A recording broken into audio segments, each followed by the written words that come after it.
Vamos, voy a compartir en este momento en pantalla la charla de este día.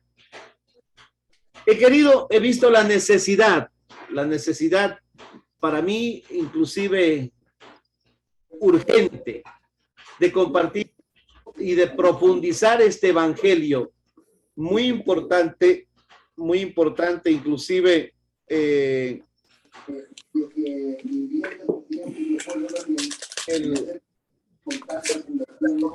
con ese micrófono en lugar de construir más edificios, debemos pensar en trabajar con la... Eso, ya, por favor, tengan cuidado al activar el micrófono, ¿no? Bueno, digo, he visto muy urgente hablar sobre este tema. Ustedes son sal de la tierra y luz del mundo. Este tema escudriñado también en el Antiguo Testamento, ¿sí? Los profetas, la ley y los profetas en general. Jesús nos dice en su palabra, ustedes son sal de la tierra y luz del mundo. Esto corresponde ya a la segunda parte, a la parte narrativa, decía, después del sermón de las bienaventuranzas. El discípulo de Jesús vive en la tierra. La tierra es el escenario de todo tipo de atropello, injusticia, maldad. También es el lugar donde muchas familias también se esfuerzan por vivir la justicia, el amor, la comunión, la solidaridad. No todo es malo, pero desgraciadamente hay un bombardeo, tanto ideológico, económico, un marketing que nos está absorbiendo demasiado y nos está llevando al camino de la oscuridad. El discípulo es el que ha hecho una opción radical por el reinado de Dios, por ese reinado. Dichosos los pobres de espíritu, los que han elegido ser pobres. No es una imposición, sino es una elección de vida, una elección por la felicidad, que la felicidad consiste en donarse, en darse para el otro, no en buscar para sí mismo, el egoísmo. Ese reinado de Dios que tiene su punto de partida en la misma vivencia y el testimonio de Jesús. Las bienaventuranzas, estas 8 bienaventuranzas, parten de la práctica, de la vivencia de Jesús, de la kenosis de Jesús, del abajamiento, de ese testimonio humilde que desde el comienzo se hizo un pequeño niño, un niño vulnerable. Lucas dice, esta será la señal. Hallarán a un niño envuelto en pañales y recostado en un pesebre. Esto lo entendieron muy bien los pastores. Esto no lo hubiera podido entender Herodes. Por eso Herodes no sabía nada, no entendía nada de la noticia y manda con este recado a los magos diciéndoles, vayan, averigüen cuidadosamente. Eso significa que él no sabía dónde estaba parado. Y si lo encuentran o cuando lo encuentren, vengan a avisarme. Para Herodes, lógicamente, el nacimiento de un rey no fue nunca una buena noticia. El reino de Jesús, el reino de Dios, jamás será una buena noticia porque el reino de ellos, el dominio, el poder, la opresión que ellos ejercen desde arriba, impide que ese reino sea una realidad. Las bienaventuranzas constituyen el plan maestro, el proyecto del reino que se apoya sobre las mismas huellas del maestro. Su pasión es la pasión de Jesús, no solamente por los pobres, sino desde su propia opción radical por ellos, porque él se hace pobre, como nos dice la carta de San Pablo a los filipenses. Se hace pobre, asume la condición de esclavo. Por eso Dios lo exaltó. De a poco, las notables rupturas dramáticas con la misma creación. Dios quiere reconstruir, perdón, aquí me equivoqué en la lectura. Dios quiere, o las bienaventuranzas quieren reconstruir de a poco Las notables rupturas dramáticas con la misma creación, los bienes materiales. La tierra fue creada para todos, no solamente para unos pocos, que de pronto dicen, yo tengo 5,000 hectáreas de terreno y hay una persona que no tiene ni dónde hacerse un solar, ni dónde hacerse una casa, perdón, un solar para construir una casita. No tienen dónde sembrar. Había una canción antigua de los años 70, a desalambrar, ¿sí? Desalambrar. Muchos tienen demasiado, demasiado abundan, otros en cambio no tienen absolutamente nada. La relación con el otro, reconstruir la relación rota con el prójimo también, por falta de misericordia, por falta de justicia. Y también la relación con Dios. Dichosos los limpios de corazón, porque ellos verán a Dios. Y los que trabajan por la paz, trabajar por la paz, limpios de corazón. La mirada nuestra desde Dios, mirar la historia desde la misma mirada de Dios. ¿Qué es lo que Dios quiso desde el comienzo? Toda esta labor causará incomprensión, persecución y hasta la misma muerte del discípulo, que es fiel al plan del reino. Por eso el desarrollo sería la novena bienaventuranza, entre comillas, que es el desarrollo de la octava, cuando dice, dichosos ustedes cuando los persigan, cuando los calumnien por causa mía. Alégrense, llénense de contento. Por eso, lo que sucede dentro del discípulo que ha optado por el reino tiene que hacerse visible en actitudes y acciones concretas, en un modo de ser y vivir distinto al resto de los seres humanos. La nueva comunidad, la iglesia, será un referente inevitable. Por eso dicen la cima de un monte, todo mundo la ve, para la humanidad entera. La humanidad entera. El discípulo ha de ser sal y luz de la tierra. En el Antiguo Testamento, la ley ordenaba poner sal en todas las ofrendas. Bueno, aquí están un poco de citas que puse, que no se refiere solo a las ofrendas, sino también a la vivencia de la justicia y todo eso, ¿no?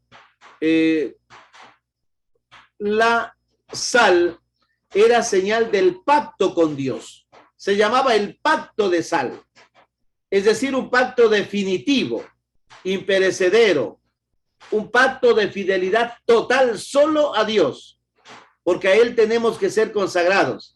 La sal era símbolo de sabiduría, amistad y también de disponibilidad para el sacrificio. Sacrificio significa ofrecer nuestra misma vida, no dar algo, sino darnos nosotros. La mejor ofrenda es nuestra propia vida. En lo natural, la sal preserva. Era signo de incorruptibilidad. Cuando no habían las refrigeradoras, yo recuerdo que mamita sabía poner la carne con sal, salando en una olla de barro, y ahí duraba unos 2, 3 días, ¿sí? La carne se conservaba.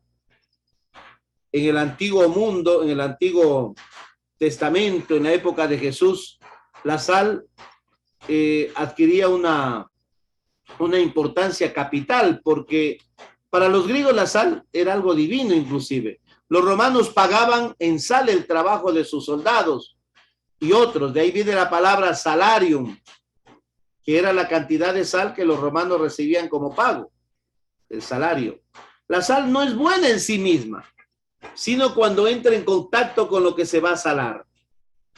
Por eso es que nadie come sal purita.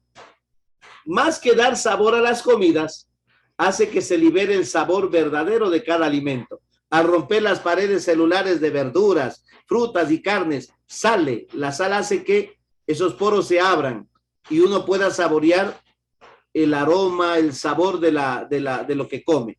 Así nosotros, para ser eficaces, debemos de estar involucrados en el lugar donde trabajamos y vivimos, mediante nuestro modo de vivir. También la sal aparece como un elemento humilde en la condimentación de los alimentos. La sal se funde con el alimento. Nadie ve la sal. Cuando usted pone el café, la sal en el agua, usted ya no la puede recuperar. Se funde con los alimentos dándole sabor. Ser auténticamente cristiano conlleva en sí un efecto real en nuestra vida de cada día. Vivir desde la fe, la esperanza, el amor, conlleva ser consciente de que la fe que nos ha sido dada, la recibimos para expandirla a los demás, para anunciarla, para dar un tono nuevo a nuestra vida. Y esto no desde el ruido o desde actitudes llamativas. Quizás nosotros podemos hacer bonitos programas para llamar la atención a la gente, llenar coliseos, hacer conciertos, misas de sanación, tantas cosas que llaman la atención de la gente y que a la gente le gusta. A veces nosotros pensamos que estamos evangelizando porque la gente viene y a la gente le gusta lo que hacemos. Ser sal es dejar que la acción del Espíritu, por medio de nuestra acción discreta, humilde, pero real, se expanda e impregne nuestra labor. Ha de ser como la sal. Su presencia pasa desapercibida, pero cuando no, su ausencia es notoria. Cuando no hay sal, todo el mundo dice, esto no tiene sabor, está desabrido. Nadie dice qué rica que está la sal. Simplemente come, pero cuando no la ha puesto, se da cuenta clarísimo, es evidente. No hay sal. Esto está chamo, saben decir. Ser sal de la tierra. Esa es nuestra misión. Nuestra fe en Cristo como estilo de vida da sentido a nuestra vida. Crea, restituye relaciones de la sociedad. Somos sal de la tierra cuando transmitimos y defendemos los valores del Evangelio, procurando mantener en el mundo lo que es la verdadera justicia, luchando contra todo lo que hace que nuestra sociedad se corrompa y se degrade. No podemos nosotros casarnos con las ideologías dominantes, con la ideología mundana que quiere destruir los valores del Evangelio. A lo mejor escondiéndonos en una supuesta, tal vez hasta en un supuesto ecumenismo ideológico. Eso es imposible. Si nos volvemos insípidos, la sal sosa, sin sabor a Cristo, incurrimos en la tibieza, se enfría el amor, perdemos la mística, la entrega, la pasión. ¿Cómo está nuestra entrega? Como catequistas, ¿cómo somos? ¿Cómo es nuestra mística? Se nota. Como sacerdotes también, ¿cómo es nuestra mística, nuestra entrega, nuestra pasión? Se le nota a un profesor apasionado por ser maestro. Se le nota a un sacerdote apasionado por la misión que realiza. A un padre de familia, a un matrimonio apasionado por vivir la santidad del matrimonio. En esta tentación todos podemos caer en la tentación del enfriamiento, ya que somos continuamente bombardeados por ideologías contrarias. De ahí que es muy necesaria la vigilancia. Qué difícil que es luchar contra corriente en un mundo que tanto, como decía el padre Jorge Loring, explicando el tema del relativismo. ¿Qué es el relativismo? El relativismo, bueno, todo vale. Todo vale. Cada quien tiene su punto de vista. Cada quien tiene su verdad. La verdad al modo de pensar de cada quien. Y eso no es así. Desgraciadamente vivimos en un mundo demasiado relativista, donde la verdad se ha constituido nada más que en algo pasajero, en algo relativo. Depende de la persona, depende de mí. Lo que para mí es verdad, para el otro puede ser mentira. Cosa que es absurda, ¿sí? Cosa que es demasiado absurda. Cuando en la vida hay cosas discutibles y hay cosas no discutibles. Hay cosas opinables y hay cosas no opinables.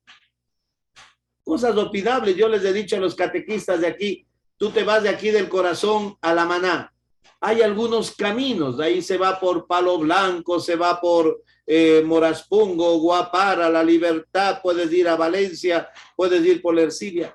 Eso es discutible, eso es opinable. Cada quien toma su decisión por qué camino va. Pero hay cosas que no son opinables, que son absolutas. Jesucristo es Dios. Eso no es opinable, Él es Dios. No puedo decir para mí no es Dios. La verdad es que Jesucristo es Dios, así como cuando en ciencia también digo agua es igual a H2O. ¿Qué tal si a H2O yo le pongo N? Ya deja de ser agua. Eso no es discutible. También nos invita la palabra a ser luz del mundo. Nuestra más grande dicha es ser considerados por Jesús sal de la tierra y luz del mundo, pero al mismo tiempo es una gran responsabilidad. Esta debería ser una bienaventuranza más. ¡Qué alegría! ¡Qué dicha! Que Jesús haya puesto tanta confianza en mí que no solo me dice, tú tienes que ser sal y luz del mundo, sino dice, ustedes son sal de la tierra y luz del mundo. Ustedes son, porque Él nos ha transmitido su gracia. Él está con nosotros y por lo tanto con esa luz, no con luz propia, podemos alumbrar a la humanidad. No dice tienen que ser, dice son. Es que el discípulo, al haber asumido el camino de las bienaventuranzas, ha hecho de los valores de Jesús sus propios valores. Jesús es la luz. Eso nos dice el Evangelio de San Juan en varios pasajes. La luz que nos ilumina. Incluso Juan el Bautista era testigo de esa luz. Jesús es luz. Es quien nos ilumina. Nosotros recibimos su luz y por eso podemos dar luz a los demás. La identidad cristiana, cuando está asimilada, se deja ver, se trasluce, resalta. Cuando se deja ver es posible, ¿cierto?, que la gente nos conozca. Sin embargo, el mundo también ilumina. El mundo también ilumina con una luz falsa. Ilumina, fascina, atrae con su propuesta engañosa.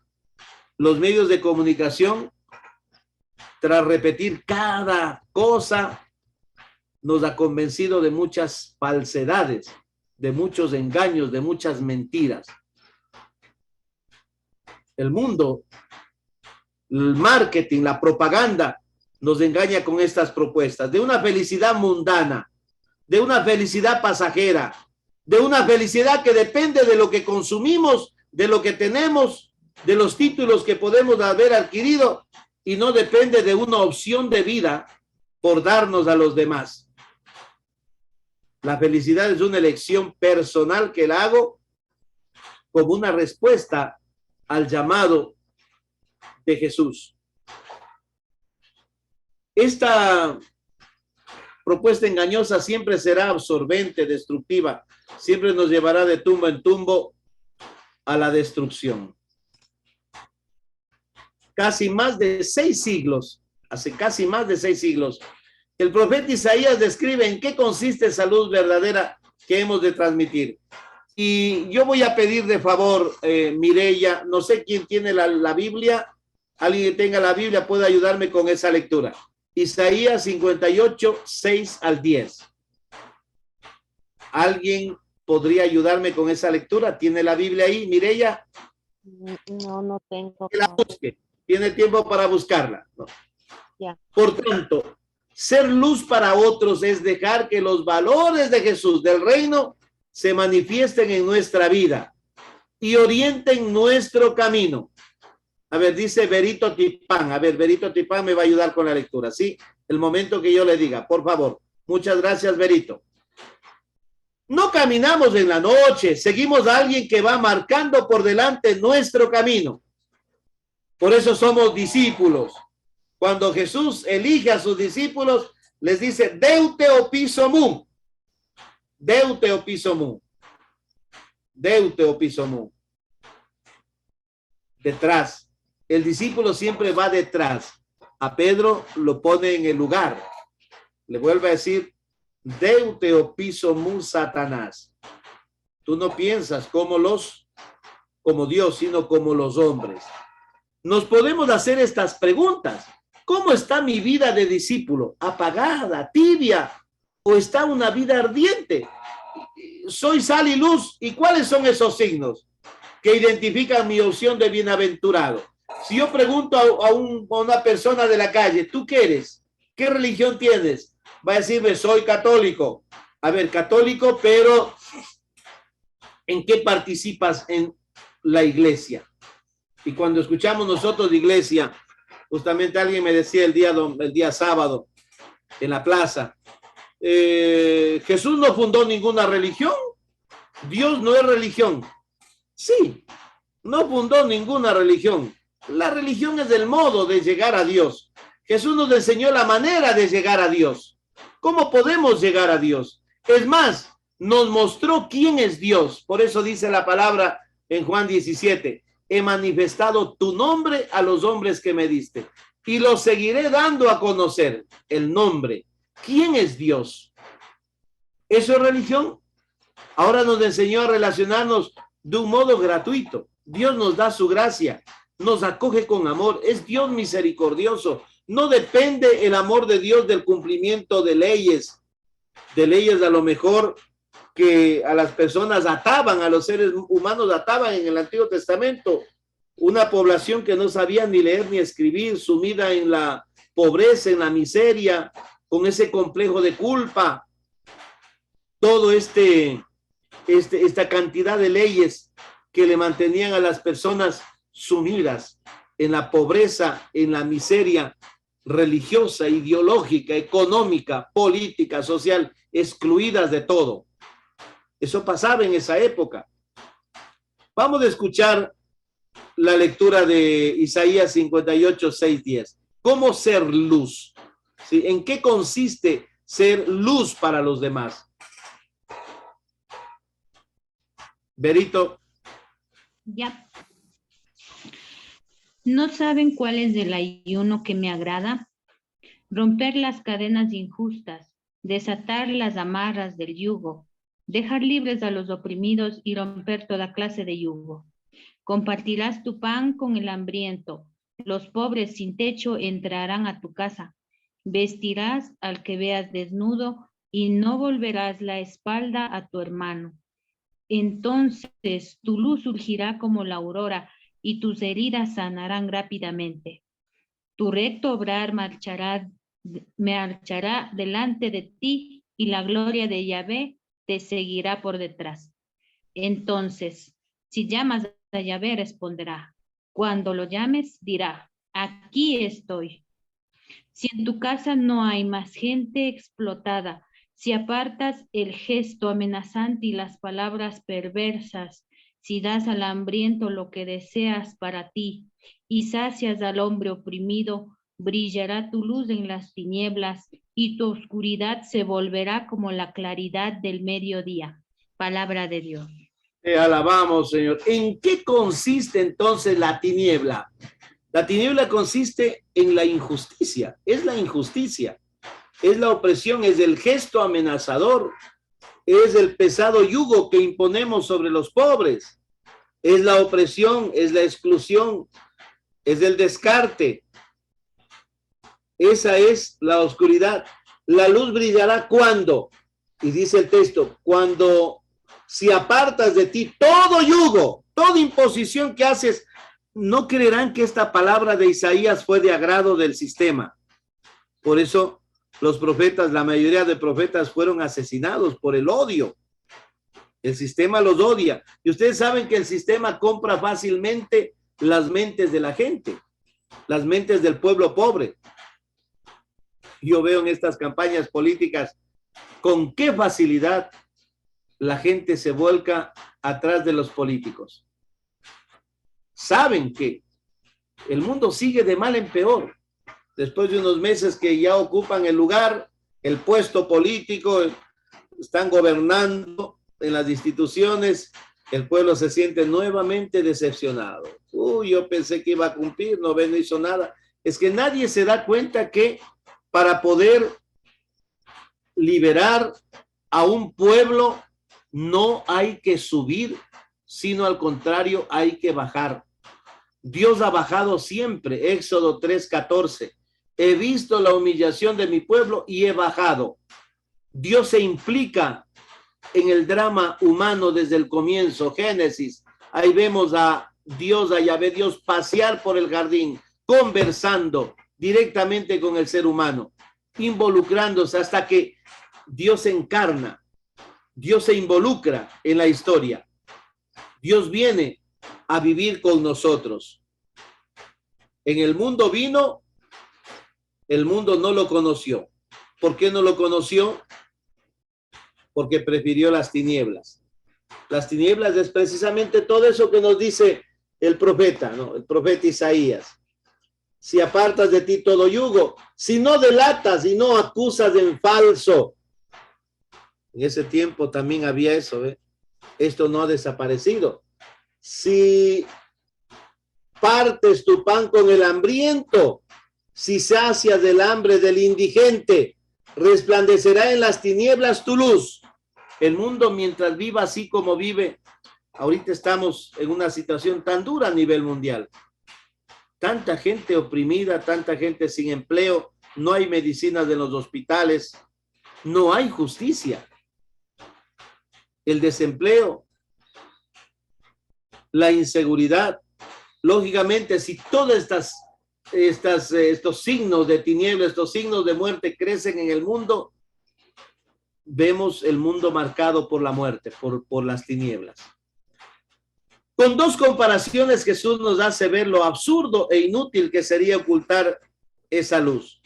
Una ciudad asentada sobre un monte, a pesar de toda la persecución, de todo el drama difícil que vive el mundo, sin embargo, la iglesia no debe dejar de dar testimonio. La ciudad sobre el monte está a la vista de todos. No hay cómo ocultarla. Es una referencia a la verdad y sinceridad que ha de presidir nuestra vida. Ser conscientes de que en todo momento nos están viendo. Nuestra vida no puede ocultarse bajo la mentira o la doble vida, la doble cara. También Jesús se refiere a la comunidad de los que lo siguen o a la iglesia. Está en lo alto, todos la ven, todos se fijan en lo que en ella ocurre. ¿Se han dado cuenta ustedes? Medio ocurre alguna cosa en la iglesia, los noticieros nunca pasan algo bueno. Yo le he dicho a la gente, miren, es que claro, cuando cae un árbol, la bulla del árbol se escucha de la caída, pero jamás se escucha el ruido del bosque, el bosque entero, que ahí está. La iglesia ahí está dando testimonio, entregándose. Sigue el ejemplo de Jesús, sigue dando testimonio, con luces y sombras, pero está ahí. Y ahí brota nuestra responsabilidad, lógicamente. Estamos siendo observados por todos. Todos nosotros somos ciudadanos de esa ciudad. Y lo que yo haga o deje de hacer afecta a todos.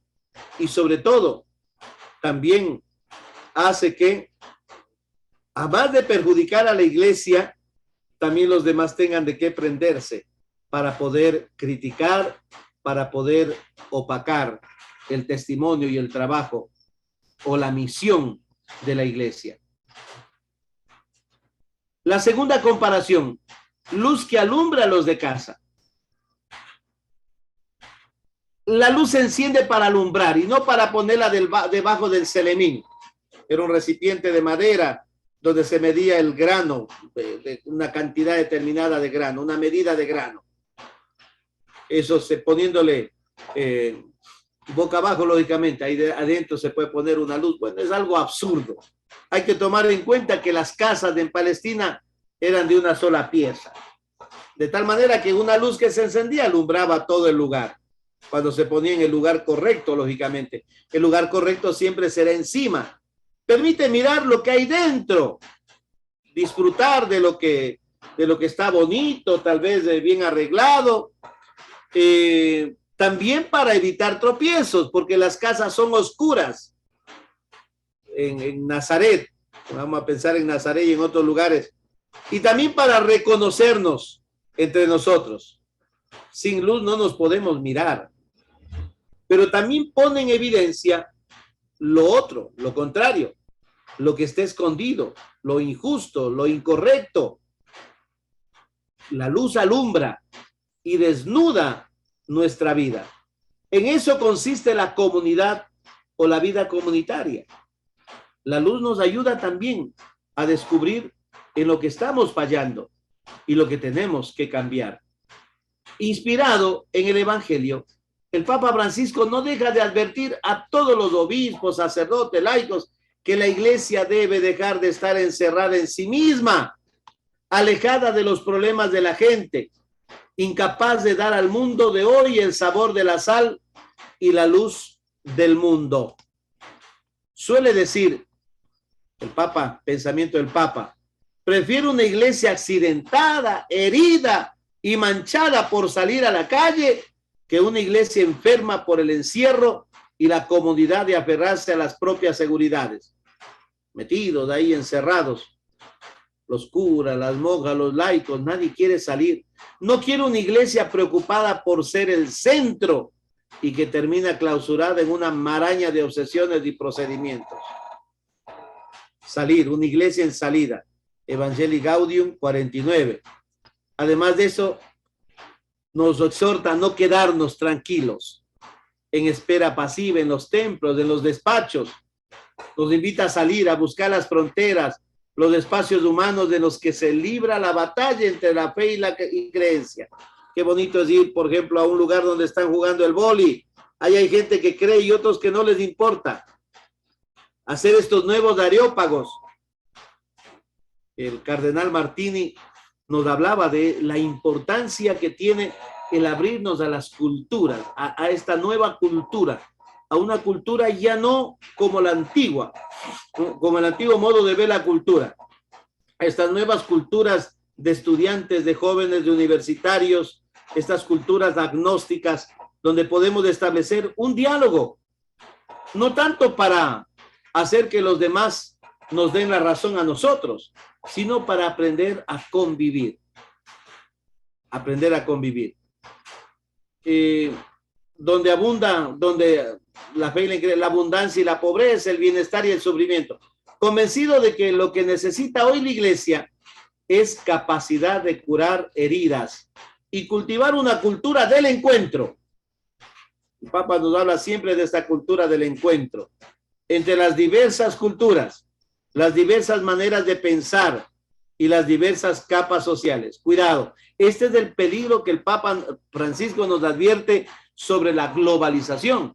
La globalización es bien importante, pero no como un círculo donde todos convergen en una misma esfera de pensamiento, sino el Papa siempre se fija en esta figura geométrica del poliedro, donde el poliedro, distintos lados, distintos ángulos, todos somos diferentes y tenemos que respetar la diferencia. Los seres humanos somos diferentes. Y sin embargo, en la diversidad nos podemos entender, podemos convivir y podemos aprender también. En conclusión, la comunidad cristiana, la de los bienaventurados, es una fuente de esperanza inagotable, sal y luz, inagotable. Sal, el pacto de sal. La luz que ilumina a todo. Nadie puede escapar de la luz. Esa esperanza para el mundo que sufre por medio de buenas obras. No se trata de ser politiqueros. Como dice el Evangelio, buenas obras, vamos a pensar que hay que hacer un montón de cosas materiales. No solamente eso, podemos hacer cosas materiales sin amor. Eso es fácil también, ¿sí? Hacer labor social, como labor social. Obras. Las obras siempre nacerán del testimonio vivo, donde no buscamos jamás protagonismo, anunciarnos a nosotros mismos, sino que al contrario, el objetivo es glorificar al Padre que esté en los cielos. siendo un punto de referencia, de orientación, de inspiración para todos los que nos ven. Lógico que van a acudir donde nosotros, van a conversar, seremos el paño de lágrimas de la gente, ¿sí? No dejemos de abrir las puertas de nuestro corazón, de nuestra mente, de nuestra casa. El Papa dice las parroquias tienen que ser casas abiertas. Dice, deberían poner un letrero donde diga entrada libre. No casas cerradas donde vivimos aquí nosotros de pronto asfixiados por el encerramiento. Lo contrario, dejar de ser sal y luz haría fracasar el plan de Dios, como cuando la casa se edificó sobre la arena. ¿Qué pasó? Vino la lluvia, los vientos soplaron y el torrente se abalanzó contra esa casa y se destruyó totalmente. Fue terrible su ruina sobre la arena. La arena sería el antitestimonio, la superficialidad, el protagonismo. Nosotros también, a lo mejor como agentes de pastoral o como cristianos, ser partícipes de toda esta tiniebla que el mundo propaga. Voy a darles un ejemplo. Miren, si un candidato dice, yo soy abortista, estoy a favor del aborto, no es cristiano, eso no conviene. Matar no es cristiano ni humano. Y así muchas otras cosas. Pidamos que Dios nos ayude a ser luz y sal de la tierra. Queridos hermanos, esta es la propuesta que he querido hacer para ustedes, una reflexión un poco más profunda, pero que se preste para un diálogo abierto entre nosotros para ver de qué manera o cómo hoy estamos siendo luz, estamos siendo sal en este mundo lleno de tanta injusticia, de tanta tiniebla, pero también de esperanza en un mundo mejor.